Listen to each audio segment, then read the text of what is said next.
السلام علیکم۔ آج ہم کریں گے کتاب چیزوں کی کہانی سے ایک اقتباس کے مختصر سوالات۔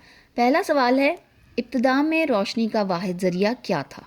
ابتدا میں سورج، چاند اور ستارے انسان کے لیے روشنی کا واحد ذریعہ تھے۔ دوسرا سوال ہے، لالٹین کب اور کن لوگوں نے بنائی تھی؟ رومیو سے بہت پہلے قدیم چین کے باشندوں نے لالٹین بنا لی تھی۔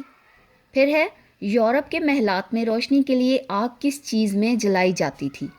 یورپ کے محلات میں ایسی ٹوکریاں رکھی جاتی تھیں جن میں آگ جلائی جاتی تھی۔ اس کے بعد ہے، شہد کی مکھیوں کے جمع کردہ موم کا مترادف کس صورت میں ملا اور اس سے کیا بنایا گیا؟ چربی کی صورت میں شہد کی مکھیوں کے جمع کردہ موم کا مترادف ملا، پگھلی ہوئی چربی سے شمع بنائی گئی۔ پھر ہے، بلب کس نے ایجاد کیا؟ تھامس ایڈیسن نے بلب ایجاد کیا۔ آگ کی روشنی سے بلب تک کے روشنی کے سفر میں کتنا عرصہ لگا؟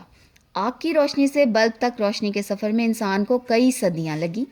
پھر آخری سوال ہے، آگ سے کھانا پکانا شروع کرنے کے بارے میں لکھے گئے جملے مصنف کا اندازہ ہیں یا اس کے ٹھوس شواہد موجود ہیں؟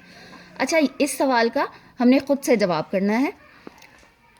آگ سے کھانا پکانا شروع کرنے کے بارے میں مصنف کی رائے کے شواہد ملنا تو ممکن نہیں، کیونکہ یہ صدیوں پرانی بات ہے، مگر کھانا پکا کر کھانے کی جس رسم کو ہم اپنا چکے ہیں وہ اس بات کے ثبوت کے لیے کافی ہے۔